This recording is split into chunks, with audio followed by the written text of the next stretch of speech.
torpağından doğdu ulduz kimi. İslam Rəhimov ve qalib ruhun səsi kimi. Təkcə çempion deyil, əzmin rəmzidir. Dağların zirvəsində xalqın nəfəsidir. Zəfər günündə dalğalanır üç rəng bayraq.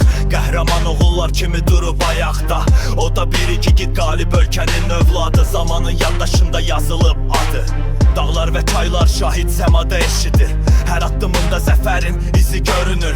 Olimpiya çempionu olub belə gəlsin qarşıya.